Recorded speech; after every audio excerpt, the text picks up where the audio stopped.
इस सवाल में हमें कदरे बेहतर सिस्टम दिया गया है जिसमें आपकी रिड्यूस्ड रो एशेलॉन फॉर्म निकालने की मशक हो जाएगी।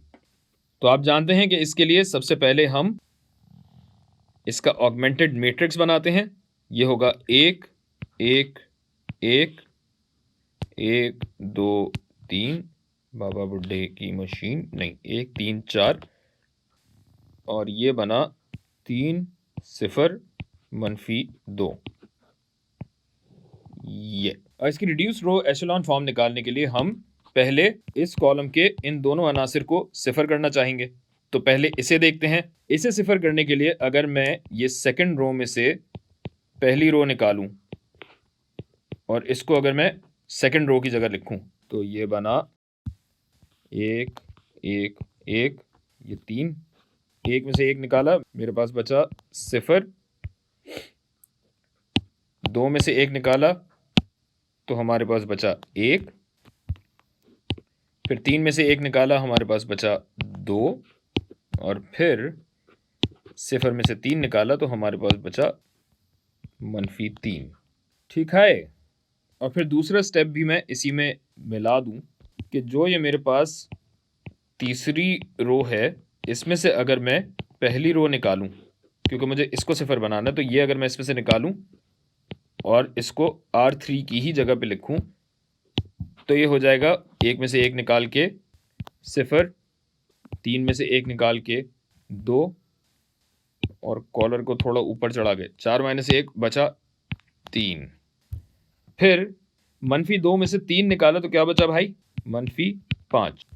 ये 2 स्टेप हो गए। अब आइए दूसरे कॉलम पे, और दूसरे कॉलम में हमें क्या करना है? पहले और तीसरे उनसर को 0 करना है। तो सबसे पहले हम इस R1 में से अगर R2 को निकाल दें तो ये 0 हो जाएगा, R2, और इसको लिखेंगे हम R1 की जगह पे। तो चलिए इसे लिखते हैं। अब ये आएगा नीले में। 1 में से 0 निकाला, क्या बचा? 1, वैसे का वैसी। 1 में से 1 निकाला, ये हो गया 0 जो हम चाहते थे। 1 में से 2 निकाला तो ये बचा -1, और 3 में से -3 निकालेंगे तो ये बनेगा 6। ठीक है। 0 1 और 2 और ये -3, इसको हम ऐसे ही रखते हैं। अब क्या करना है? हमें इसको भी 0 बनाना था, तो इसको भी क्यों ना इसी स्टेप में कर लें कि हम सबसे पहले तो ये करते हैं कि जनाब R3 में से R2 को अगर दुगना करके निकालें और इसे R3 की जगह लिखें तो ये हो गया जनाब R3 - 2R1, ये रहा 0। 2 में से 2 ज़रब 1 निकाला तो ये हो गया 0, और 3 में से 2 ज़रब 2 ये जब निकाला तो ये बना -1, और -5 में से 2 ज़रब -3 यानी -6 को जब हमने माइनस किया तो ये बना। अच्छा, ये वाला मैं आपको ज़रा बता दूं ऐसे कि ये जो -5 है जो कि R3 था आपका, इसमें से आपको R2 वाले उनसर यानी -3 को दुगना करके निकालना है। तो ये क्या बना भाई? -5 जमा 6 यानी -1, तो ये +1 हो जाएगा। इसको मैं हटा देता हूँ, ये मेरा पूरा मैट्रिक्स हो गया।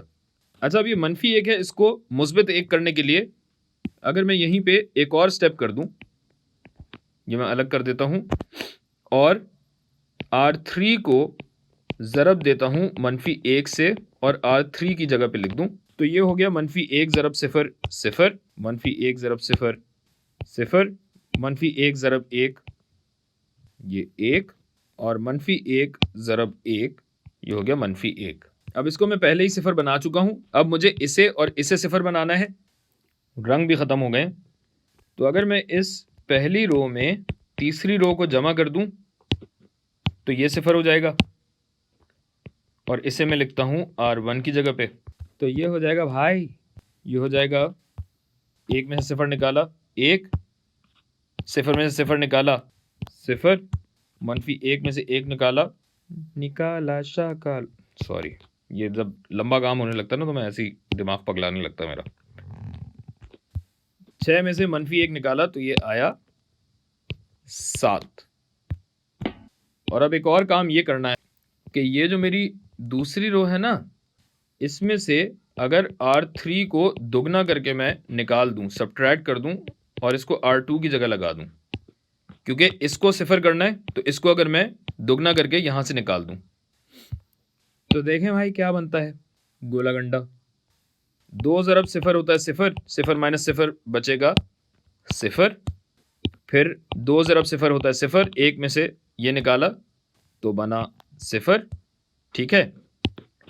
फिर 2 ज़रब 1 ये बना 2, 2 में से ये 2 निकाला तो बन गया सिफर, और ये -3 माइनस 2 ज़रब -1 -3 प्लस 2 यानी यह आ जाएगा -1, ये आ गया आपका -1, और ये तो -1 था और ये था 0 0 1, ये मैंने गलत लिख दिया, सॉरी, ये 1 बन रहा था, ये हो गया।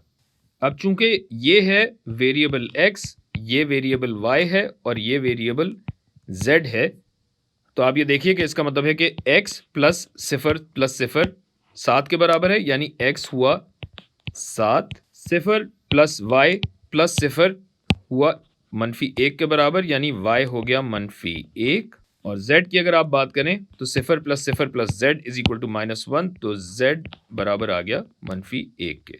और यूं आपने RREC यानी रिड्यूस्ड रो एशेलॉन फॉर्म के जरिए x, y और z निकाल लिए।